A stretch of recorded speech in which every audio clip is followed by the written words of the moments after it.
Are y'all watching what's going on in New York with this New York City Housing Authority scandal? From heroes to zeros, the $2 million NYCHA bribery scandal hall of shame. These men right here took bribes in this housing authority scandal. Let's look at this one. First, let's talk about what happened.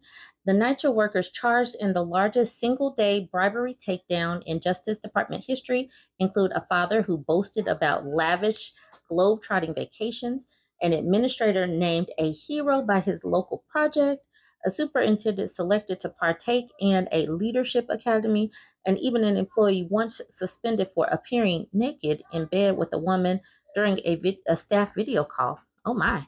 In total, 70 current and former employees of the nation's biggest public housing authority were charged Tuesday in a classic pay-for-play corruption scheme, which saw superintendents and administrators pocketing a collective $2 million over the years. The charges brought by U.S. Southern District of New York Attorney General's Office represent the largest number of federal bribery raps brought in a single day in the Department of Justice history.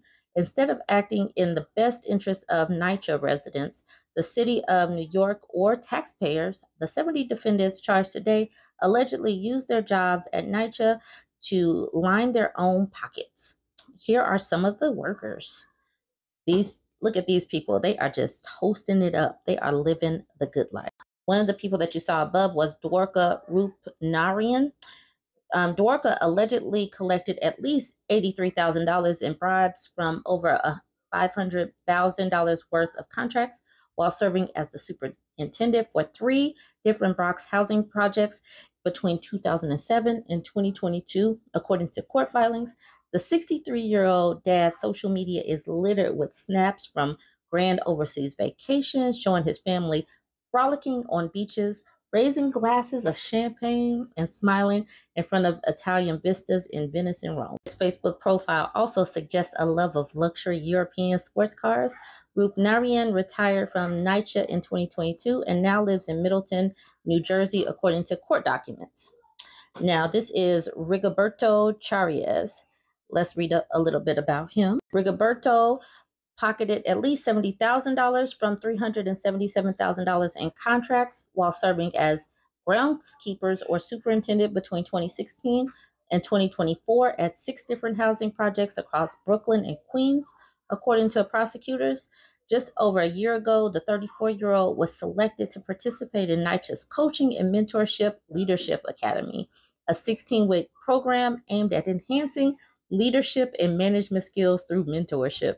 Mr. Chariez said he's guided by a Mark Twain quote, "The secret to getting ahead is getting started," or cheating.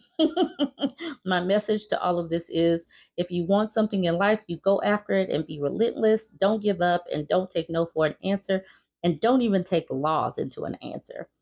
All right, so this right here, this is Nehemiah Branch. He's 44. Nehemiah's case has to be the saddest of all because he only took $3,000. He is wrapped up in this whole scheme for $3,000 in bribes. Other people get lavish vacations and stuff, and he took $3,000. He can't even buy a car. He can't even buy a used car with $3,000, but that's what he got. $3,000 in bribes from $22,000 worth of contracts while working as a superintendent at 2 Brooklyn housing projects between 2018 and 2019. The 44-year-old who grew up in Brooklyn projects himself was touted as a NYCHA hero by Administrator Eva Trimble in 2020. He cares so deeply and gives his all to his job. The super was photographed being loaded into a police van alongside other defendants charged in the scam on Tuesday afternoon. Alex Tolazano allegedly made off with $41,000 off of $200,000 in contracts while serving as a Bronx superintendent between 2016 and 2019. But it seems that Tolazano, 57, is no stranger to trouble at work. In 2022, he was suspended for 30 days after he was caught naked in bed with a woman during a work-related video conference call. The routine work call took a salacious turn when the face of a woman suddenly appeared on his video feed. Moments later, Tolazano revealed himself apparently stark naked as his coworkers cried, "Oh my God," and "No." Tolosano was working for NYCHA in 1988, was suspended 2 additional times over the years in 1995 and 2015, and received an official reprimand in 2014. It remains unclear what led to his prior suspension. He only stopped working for NYCHA in January, so he was able to keep his job after all that. Elizabeth Tapia. She allegedly took $11,000 in bribes across 66,000 worth of contracts while working as superintendent in Brooklyn between 2019 and 2021. In 2022, the 54-year-old was suspended for 15 days after she admitted to approving the timesheets of her domestic partner who worked maintenance at her properties under her supervision without authorization. She also assigned her partner's work to give him preferential schedules. Then we have Henry McFadder. He allegedly made at least $15,000 off of bribes from contracts worth $90,000 while serving as superintendent between 2020 and 2022. In 2020, McFadder, 44, was suspended for 8 days after he admitted to charging a subordinate $50 to review a resume while using his work computer. So I guess this man down here is Juan Mercado. He is alleged to, wow, he took an alleged $314,000 in bribes from at least $1.7 million in contracts between 2014 and 2023. So he's been doing this for almost a decade. Mercado worked as a super at 3 different NYCHA housing projects beginning in 2013. He collected a salary of almost $100,000 under that job last year.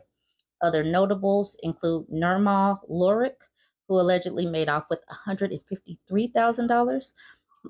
There's Jose Hernandez, who prosecutors said took $95,000. Veronica Holman, who took $80,000 in bribes. Frankie Villanueva took $50,000 allegedly from $200,000 in contracts. Victor De Los Santos made $35,000 from contracts, and Patrick Butler took about $39,000 in bribes from $330,000 in contracts. So this is big. They swooped up and swooped in and took 70 people. No, I'm sorry, 66 people were arrested out of the 70 who were charged. So we'll see how this goes down. It definitely speaks to, is there more oversight that is needed? Because this has spanned for more than a decade of the people in these projects probably not getting the service and everything that they need from these people, because these folks were sitting up there pocketing the money. All right, you guys go ahead, jump in the comments. Let me know what you think. Don't forget to like, comment, and share.